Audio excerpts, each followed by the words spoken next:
Agut Mayid, everybody. Mayadim L'Simcha. Chazal were not extremists. And when Chazal describe things, more often than not, they're very level-headed and almost never too extreme. But there is one extreme sentence, one statement in the Gemara, which is a little concerning. The Gemara says that Kol Mevaza Samoydes, if a person disgraces, particularly Chol Hamoed, Kilu Ovid Avodah Zara, it's as if they served Avodah Zara. And what's remarkable is that the Gemara learns about a Pesach, because the pasuk says, Elohei Maseicha L'Sasalach, a person should make sure not to construct Avodah Zara idols. And immediately after that it says, as Chag HaMatzos Tishmar, so we learned that if a person is not Shomer Chag HaMatzos, and the Gemara explains it means Chol Hamoed, it's as if they served Avodah Zara. Now between me and the lamppost, that's kind of harsh.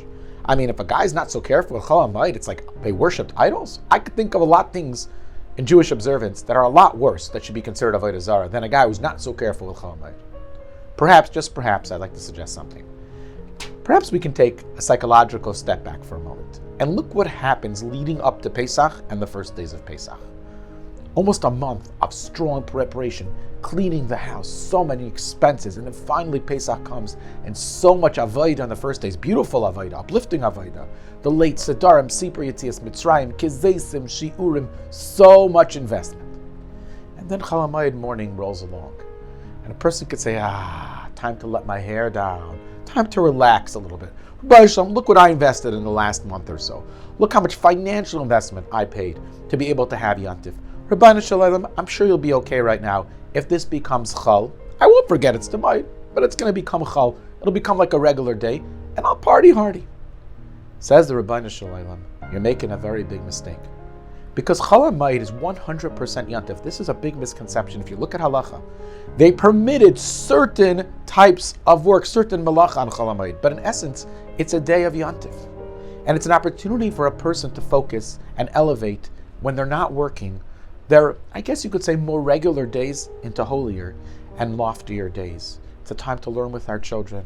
It's a time to daven with more kavanah, to feel the Simchas Yuntif maybe in not such a pressured environment, but not to prioritize and say, you know what?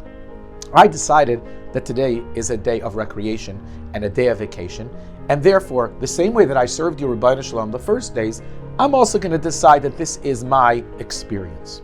That's a dangerous thing to do, because that's what Avodah Zarah is. Avodah Zarah prioritizes what's important and what's not.